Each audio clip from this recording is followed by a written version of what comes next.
What's going on, guys? Welcome back to my F122 My Team career. This is episode 15, and this week we are heading to the Italian Grand Prix at Monza.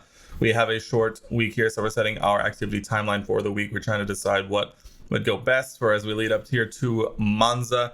We decided to go with the G-Force training, trying to continue to work on ourselves as well as Piastri's development. And we get an interesting announcement here in our inbox that Fernando Alonso is going to be retiring from F1 at the end of the season. So that's definitely a very interesting point, especially with things that are going along with Alonso here in the real world. But here in this alternate F1 universe, we find ourselves moving forward without one of the great drivers on the F1 grid. Fernando Alonso will be leaving the sport here at the end of the season. So a silly season is going to get very interesting here after our first full season here in F1. And so from here, we are heading over to our facilities as well as our R&D for the week. We have a little bit of money to spend, so we're seeing if there's anything we can get. And we head over to this personnel tab, and we know we still have a long way to go in terms of our facilities, and we're trying to make any upgrade we can. And so we decided to move and get that analysis suite in and done, trying to help out our teammate as much as possible. And now as we move to the R&D chart, just making sure everything is on the up and up. We don't have a whole lot to do here. And at this moment, just because we have a lot of stuff in progress and nothing really finished, so we're going to take a look around and see if there's anything that we can do. But at the end of the day, there's nothing we have right now. But nonetheless, we are going to move forward here to Monza. But first, we have our Pirelli hot lap, and we are going to go with our average speed zone because, of course, we head to Monza, the temple of speed here in Italy. And we have a long way to go here to get our maximum speed here down, especially in our car as we head to the supercar Pirelli hot lap, trying to hit that 111 average miles per hour as we round the parabolica, trying to make our way down towards the start finish straight as quickly as possible. And we are just going to barely manage to hit that 111 number as we hit 111.19 miles per hour here and get our cool $100,000 as well as the 1,000 driver claim. Sorry, I completely spaced my mind. But now we are going to head to our first qualifying session here around Monza. And this is going to be an interesting point because in the weather report for this weekend, we actually know it's going to be a wet race here around Monza. And so this, I think, is where we make the worst mistake we've made so far this season. Instead of going with the maximum top speed setup here around Monza, knowing it's going to be wet, we decide to move down one to just the increased top speed, knowing that with the wet, we're going to need a little bit of extra downforce. But unfortunately, in Monza, speed is everything. And so we'll have to see if this is going to come back to bite us here in the end. We're also taking a look at our component wear here, probably a bit too late, as we're going to try and fit some less worn components here for Monza. And this is going to eat into our qualifying time. So we're really only going to get a couple of chances here to really set a decent time. This is also an opportunity to mention that after the last couple of episodes, I decided to increase the AI difficulty for this weekend here around Monza. I figured it would be a good opportunity to see how we stacked up on a bit more of an AI difficulty. And so that also is going to be something that will affect us going into this weekend. So as we look here, we're actually double checking our assists very quickly to make sure we're still on automatic. I've been playing around with the wheel and pedal setup that I now have on my setup. So maybe here soon we'll be seeing some episodes done on the wheel and pedals rather than on controller like we have been. Excuse me. A little tease for the future here of this series. Potentially starting in season 2, we may see some wheel and pedal action instead of controller. But here we start our first flying lap here at Monza, trying to set the best time possible. We see our team currently running near the back of the pack, and that's probably pretty fair considering where we are in the R&D chart. So we know we have a long way to go here around Monza. And even though I think this is where we're going to truly see the downside to choosing the not full maximum top speed preset setup here, as we know we have a setup for a wet race, but here is a dry qualifying here around Monza, and we can definitely feel that we have a big mountain to climb, especially here around Monza, just because it is truly a temple of speed, and we know that you really need every little bit of top speed that you can get here, and choosing the not maximum top speed is a bold move, and we're hoping that it'll pay off as we near race Sunday. But here as we enter the final little S chicane down here, this back straight, trying to get a good runoff, trying to use every bit of track possible as we head down towards the Parabolica here to round out our first flying lap here at Monza. We will see where we stack up. We can see that we've set pretty decent times, but we still feel a little slow as we see the time there on the left tick, tick, tick up. We find ourselves continuing to run in P22, almost 2 full seconds off the pace.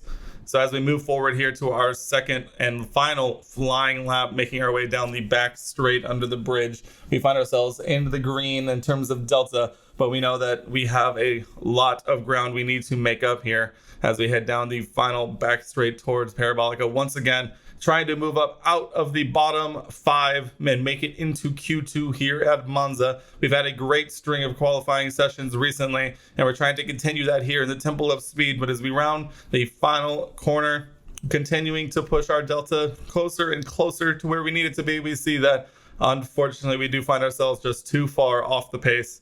And unfortunately for us, we are out for the first time in a long time.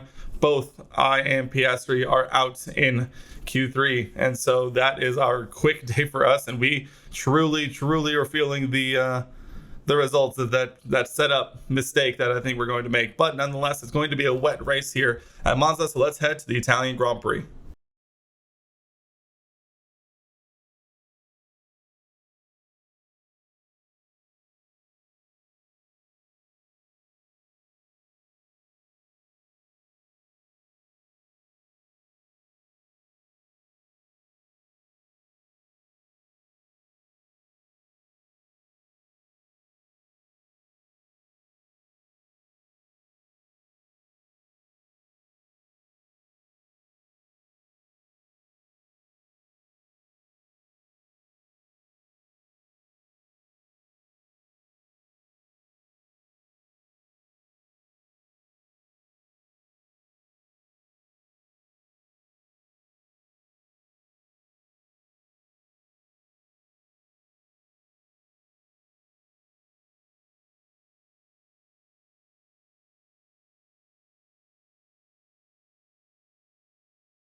And so once again, we head to our formation lap here around Monza. We can see that it is going to be a wet one here around Monza. Unfortunately for us, it won't be a full wet race, but it will be a full race on the intermediates, at least as it looks currently. As we make our way here around on our formation lap, we are hoping and praying that our call to change our setup will come back and benefit us here around the circuit in the Temple of Speed. Unfortunately, even though our call is to make it less of a top speed for us, but more of a downforce than the others. So we're hoping here in the wet it'll slow down the rest of the pack enough to allow us to take advantage of our decision. But nonetheless, we are making our way here. We actually start P20 thanks to some grid penalties and some other movement around. So we'll start right at the back, trying to make up some spots here in the wet as we head to the 5 red lights here in Italy at Monza, the Temple of Speed. The lights are out and we are away. A pretty rough start for us, actually. Unfortunately, just not able to make the same kind of start as the others around. We see a lot of jostling going on up ahead, and we are going to take a big move, just like we always do, right up the inside of Zhou Guanyu in the Alfa Romeo. Thankfully, Carlos Sainz makes up just enough space for us to be able to squeeze in there, and we're able to make a huge lunge up about 10 positions, and we are into the top 10 here around Monza. Definitely the start we needed. Probably a very bold move from us, but unfortunately, as Ocon comes around here on the outside, we will move back up into our position, kind of retake that opening that he left for us, and we will continue to move on here in our first lap. And I think this is going to be a prophecy or foreshadowing of what's to come as we watch the AI just absolutely leave us in the dust in a straight line. We're doing our best to hang on to the back of the top 10, but as you can see, they are just absolutely flying away from us. And this is the first indication that I got as the driver here that maybe the call to go with a higher downforce move here in the rain was not the correct move, because even in the wet, this is still Monza and you need that top speed. So I think this was our moment to realize, as I gained about a full second on us here on this back straight towards Parabolica, and it looks like as though it's going to be a long 27 laps for Mr. Dakota Zero Racing, for me and Piastri, and we have a lot of hard work to do here to try and keep as many positions as we can as we move towards the inside to protect from Ocon, but he's just going to go right around the outside. And it looks like Tsunoda also thought about having a look as he moves up towards the outside. I think he locked up a little bit, and unfortunately for us, runs a bit wide into the braking zone there for turn 1. But you can see Ocon's already gone. He's generated that 1 second gap there ahead of us, and this is the confirmation of the fear that I had that it is going to be a long day at Monza. Whether it's the AI difficulty change or whether it's just my one decision to move towards the not maximum top speed here at Monza. But I got a little cheeky, and unfortunately for us, it doesn't look like it's going to pay off, even though we do still run P11. And thankfully, Tsunoda and Zhou Guanyu are fighting behind us, and I think that's helped open up that 2 second gap behind us. But I fear it won't last for long. But here, just not but a couple of laps later here on lap 4, Tsunoda is right back on our gearbox, and he is looking to make a move here down down towards this back stretch here in the second sector here in Monza, and there's really not a whole lot we're going to be able to do as we're trying to catch back up to the Alpine of Esteban Ocon, even though he is almost a full 3 seconds ahead, and the Alpha Tauri of Yuki Tsunoda is right on our tail. Also, the McLaren of Lando Norris, who I believe did not, I mean, obviously he did not get a great start here in Monza, is also starting to put in work down this backstretch under the bridge, and Yuki Tsunoda is right on us, and he's going to just go right up the inside and have a look. Thankfully, he decides to back out, and we are able to take this little mini S section, chicane section, as we put him behind us. Hopefully him and Lando Norris will fight just a bit. That will allow us to hold this position once more down this backstretch towards Parabolica once again, and we'll try and make something happen as Yuki Tsunoda also once again takes a bit of a look down the inside. We leave him a little bit of space just in case he wanted to make a move, compromising our line a little bit, which is not what we needed to do here, as they get a great run here out of the exit of Parabolica. And goodbye, Yuki Tsunoda. We will see you later, as we may have a bit of a look, but he covers off the full inside line, so we will just take the racing line as he tries to move back, but he will continue to move on the inside. But that gives us the inside move for the second corner here, but a terrible exit for us allows the AlphaTauri to move back in front. And at this point, we've seen this story before. It's only 5 laps in, but we know where this is going. The AlphaTauri will indeed leave us in the dust here. Even no matter what we try and do, we will not be able to get within striking distance here of Yuki Tsunoda. And at this point, we are defending for our lives against the Aston Martin of Stroll, as well as the McLaren of Norris. And it's going to be a tough ask for us here, because down these stretches, these straight sections of Monza, there's nothing we can do. We get a little squirrely off the curb there as we round towards this back straight towards the exit of sector 2. And looking back at it now, boy, what a frustrating decision it was to go with not the maximum top speed. I wonder what could have been different had we not made that decision, but nonetheless, we made the decision. We tried to get cheeky, and we are going to be paying the price here, as the Aston Martin of Lance Stroll just takes a nice clean line right around it. We'll send one up the inside, trying to push him off as best we can, but I fear it'll all be for naught, as with, again, only on lap 5 here, not even a fifth of the way through the race here, and we are defending for everything we have, already outside the points. And here we see the unfortunate move as the Aston Martin just absolutely walks by us, and the Mercedes of George Russell, we get a little too early on the brakes, and the Mercedes of George Russell is just able to just walk right around us, and that's 2 positions lost in 1 straight. It's going to be a tough ask here for points, let alone a respectable finish, but thankfully we have about a 1.5-second buffer behind to Pierre Gasly.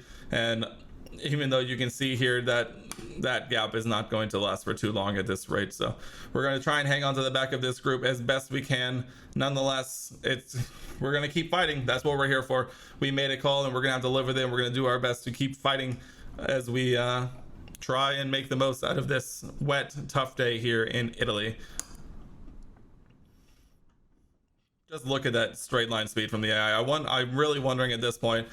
You can see here that I'm trying desperately to see if the weather is going to lighten up, if we're going to get some dry conditions where that wouldn't necessarily be good for me either, based on our setup. But at the same time, we may be able to make up positions through strategy and moving up through pit stops, early pit stops, trying to cut off the weather updates. But as we see here, we move ahead all the way to lap 19, the beginning of lap 19, as we still find ourselves in P15 here.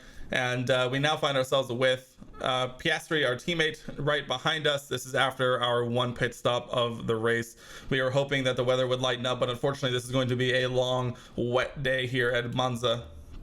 And so this one, we find ourselves defending against our own teammate, with the rest of the field well out of reach ahead of us at this point. And it's a tough one. This is a tough day in the office, as they say, and it's one we're going to hope to forget really quickly.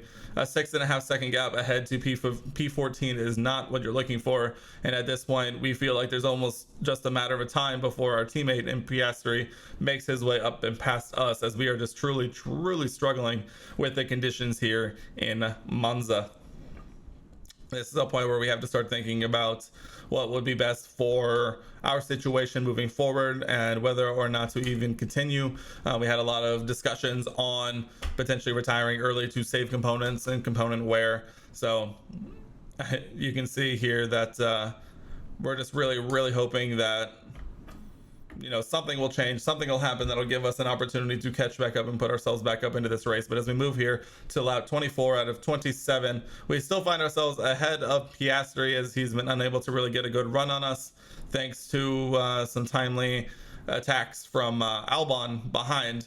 So we continue to run here in P15, but that gap ahead has only grown, and the gap behind is slowly shrinking. And you can see here that we'll actually just let Piastri move ahead. He has way more pace than us, and at this point, I think we also had a little bit of underbody damage, and so at this point we've decided to let Piastri go into some clean air and try and get away, and we're going to do our best to be a good teammate and hold up the Williams of Alex Albon and the Aston Martin of Lance Stroll enough to hopefully let Piastri hold onto P15, which I believe would be his best finish on the season so far. And so we're hoping he'll gain a little bit of confidence off of a solid finish, and we're going to do our best with a damaged, limping car to defend as best we can and allow him to gain a bit of a cushion here to the Williams and the Aston Martin.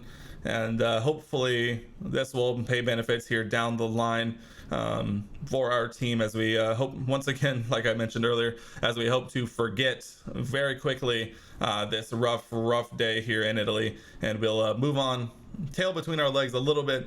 But at the same time, we know that we have a car that may not necessarily on paper stack up, but we've been able to get good results, and we're hoping we'll be able to rebound in the coming weeks appropriately to truly show what we have to offer, especially now as we are nearing the end of the season. It's fastly approaching. It's amazing how quickly it's gone, but we're going to be pushing as best we can here down the final stretch of the season, as well as the final stretch here in Monza, as we are here nearing Parabolica to finish and round out lap 25. And like I said, at this point, we were hoping Piastri just gets away a little bit more. He hadn't built up quite as much of a gap as we had hoped. And there it is. This, Albon just absolutely walks by us, and as does Lance Stroll. And so at this point, we are now just continuing to go for pride more than anything. I think about at this point, trying to make some moves to try and slow them up just a little bit more, to once again just trying to help Piastri out as best we can, but that AI straight line speed is too much, and that's really going to be that. They're going to kind of walk away from us. And here, as we finish lap 26, the start of lap 27, this is where we make a decision that is kind of made for us almost, as we were heading down towards turn 1. We get a little rigs on the actually lock up a little bit where we enter the runoff area, and it was at this point that I decided I had enough. We weren't going to catch anyone at this point, just a little bit of flare, and it's at this point that we decide to retire from the race at this point. Like I said, just a rough day at the office, and we'll come back even stronger. But nonetheless, the Red Bull of Sergio Perez comes across the line to win the Italian Grand Prix here at Monza. Congratulations to them. What a race for them. I'm sure they are feeling pretty good here as we are nearing the end of the season. I couldn't believe it in the moment, but a Red Bull 1-3 here at Monza, I believe, is broken up. Let's see if we can tell by the Scuderia of Charles Leclerc comes home to finish second, and a bit of a Red Bull sandwich here in Italy, but it's going to be a Red Bull 1-3 with a Ferrari mixed in there as well. We'll watch the podium celebration before we head to the final results, and we'll take a look, and we'll think about what we need to do here going forward.